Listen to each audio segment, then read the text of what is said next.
안녕하세요. 오늘은 주말을 앞둔 금요일입니다. 생거진천 사거용인이란 말이 있습니다. 살아서는 진천 땅이 좋고 죽으면 용인 땅이 좋다는 말인데, 지금 제가 있는 이곳은 살아있는 자가 좋다는 진천 땅에 있는데 법무연수원의 교육을 받기 위해 와 있습니다. 사람은 삶이 너무 힘들면 죽음을 생각하고 또 희망이 보이지 않으면 자살을 선택한다고 말합니다. 아침부터 무거운 이야기라고 생각할 수 있지만, 우리가 죽음을 이야기하면 모두가 싫어하고 생각조차 하기 싫어하는 것이 우리의 삶의 모습입니다. 그러나 우리 일상이 죽음과 부활을 연습하며 사는 것이 일상인데, 하루를 마치고 잠자리에 드는 것은 죽음을 연습하는 것이며, 아침에 일어나 눈을 뜨게 되는 것은 부활을 연습하는 것이라고 합니다. 오늘 하루도 우리를 죽음에서 부활하게 해주신 하나님께 감사하며 하루를 시작했으면 좋겠습니다. 오늘 시편은 고라자손의 마스길이라고 하는데, 고라자손은 광야에서 모세에게 반역하여 모세의 반대편에 섰던 무리의 후손입니다.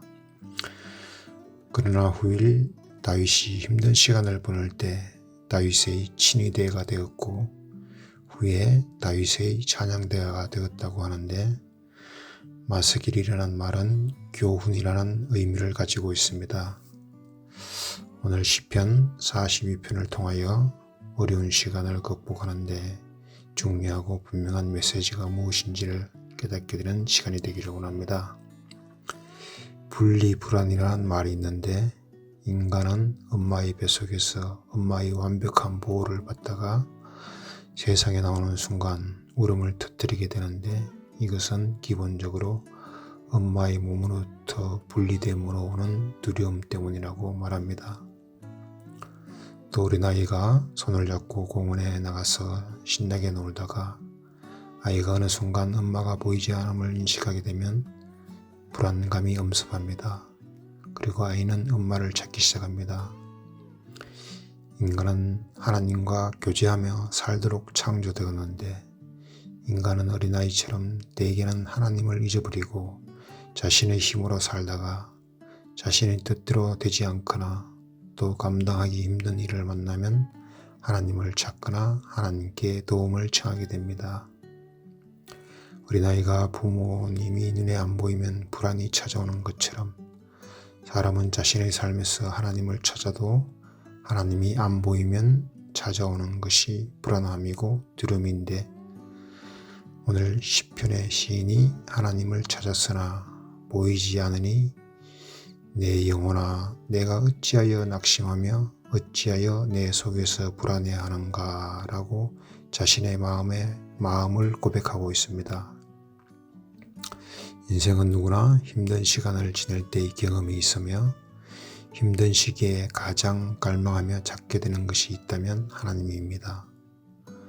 그래서 시인이 하나님을 찾아다니는 마음의 상태를 1절에서 하나님이여 사슴이 시냇물을 찾기에 갈급함 같이 내 영혼이 주를 찾기에 갈급하나이다 라고 고백합니다.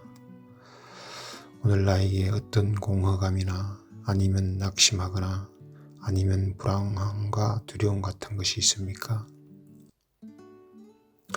사람들이 흔히 눈물 젖은 빵을 먹어보지 않은 사람은 인생을 논하지 말라라는 말이 있습니다. 인생에는 이와 같이 고난과 고통을 통하여 인생의 의미를 깨닫게 되기 때문입니다. 오늘 3절의 말씀을 보겠습니다.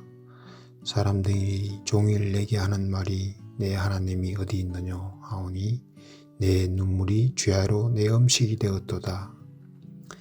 시인의 상황이 눈물로 음식이 되는 위급하고 힘든 시간을 보내고 있는데, 이러한 힘든 상황이 지속되면 인간은 선택을 하려고 합니다.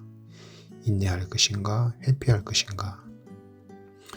이 모든 순간을 기다림으로 인내한다는 것은 용기 있는 사람이고, 인생에서 가장 힘든 시간이 인내하는 시간이며 인내가 가장 소중하다고 생각합니다.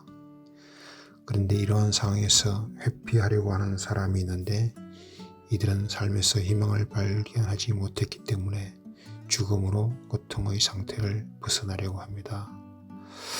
오늘 시편의 저자는 절망보다는 소망을 선택합니다. 5절 말씀 중에 너는 하나님께 소망을 두라 라고 낙심과 불안한 가운데 시편의 시인은 하나님께 소망을 둡니다. 5절 말씀 같이 보겠습니다. 내 영혼아 내가 어찌하여 낙심하며 어찌하여 내 속에서 불안해하는가. 너는 하나님께 소망을 두라. 그가 나타나 도우심으로 말미암아 내가 여전히 찬송하리로다. 5절 말씀은 이 특별한 것은 대꾸의 형태로 너와 나와의 대화 형태로 변화하여 있습니다. 시인은 기도에 대한 결과를 확신하며 하나님께 찬양하기를 결심합니다. 시인은 어떻게 찬송하기로 결심할 수 있었을까요?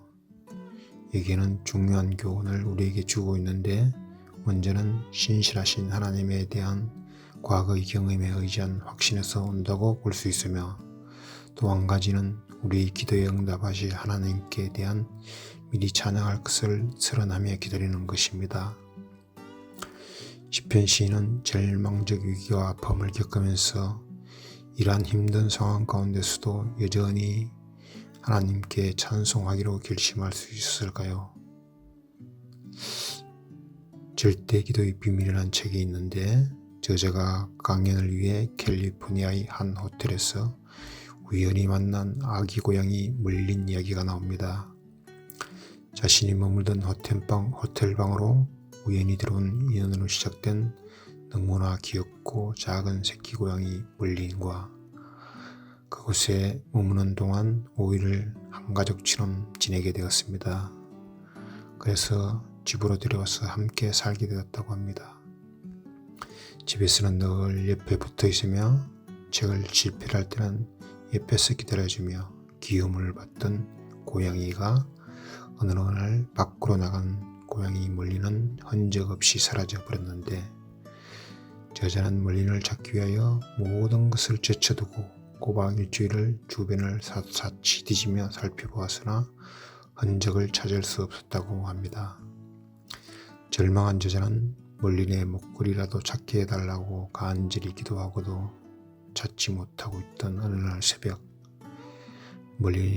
멀린을 찾을 실마리라도 찾게 해달라고 기도하며 몽롱한 상태로 있는데 그때 지금까지 듣지 못했던 소리를 듣게 되었는데 갑자기 멀린을 볼 수 없을 것이라는 확신과 함께 늑대의 울음소리가 들려오기 시작했다고 합니다.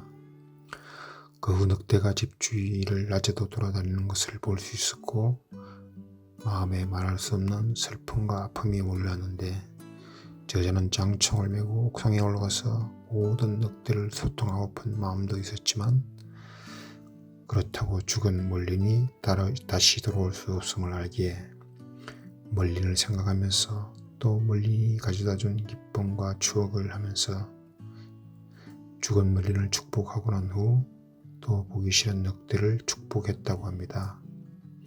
생각하기도 싫지만 늑대도 본능을 쫓아서 사냥을 했을 것이라는 생각을 하며 용서를 넘어 늑대에 대하여 축복의 말을 그냥 반복적으로 하면서 저자는 신비로운 경험을 하게 되는데 가슴에서 온기가 느껴지고 그 온기가 온몸 전체로 퍼지며 눈물과 경외란 울음이 터져나왔다고 합니다. 우리는 우리에게 상처를 준 것에 대해서 용서해야 한다고 말하며 용서를 해야 자유함을 누릴 수 있다고 말합니다.